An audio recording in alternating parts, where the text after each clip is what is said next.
I'm Midja, and on the weekend I was preparing for a workshop I'm running shortly on conflict in the workplace.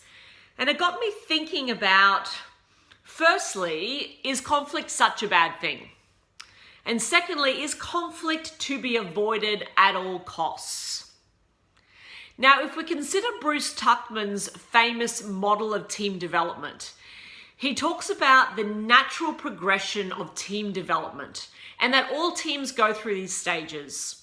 So firstly, a team forms together, then there's storming, they get through that, and there's norming, and finally performing. Before the team adjourns, team members leave, new team members come, and we start the team process all over again. And so storming is a natural stage of team development. And I think the most important thing we can do as leaders is to get through this storming stage as quickly as possible and get through it in a way that actually builds stronger relationships. So people need to fight fair. So how do you do this?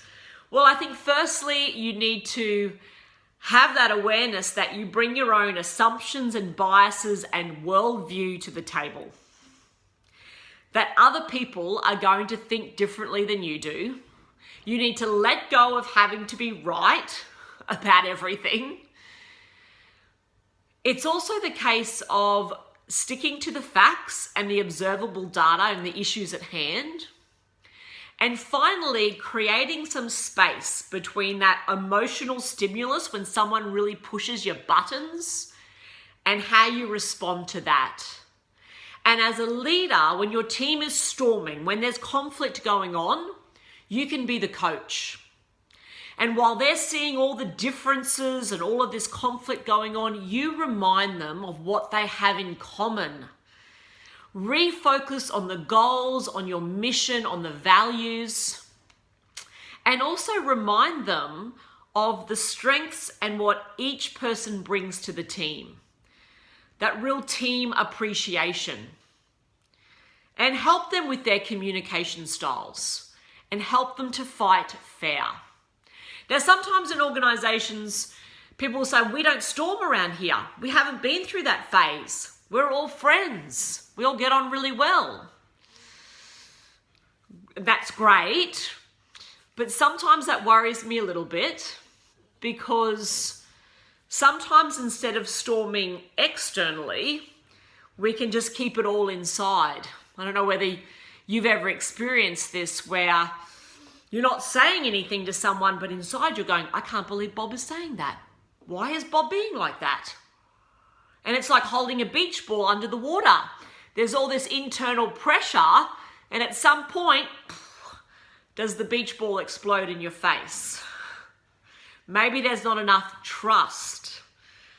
There's not enough safety for people to have these conversations, or they don't know how to have the conversations safely. And secondly, maybe there's no storming because people don't care enough to storm. So if I'm not going to be here for a long time, if I'm not invested in this team or my work or you as my leader, then I'm just going to stay under the radar. I don't want to ruffle any feathers. So again, I'm not going to storm. I'm not going to rock the boat. So as a leader, I don't think you need to shy away from conflict or be concerned when the team is storming. Because if you can get through that phase quickly, what you'll get is you'll get a team that is on their way to performing. A team that is well connected, that is creative, has innovative ideas, and that have a real sense of synergy. I'm Midja. Mwah. Bye guys.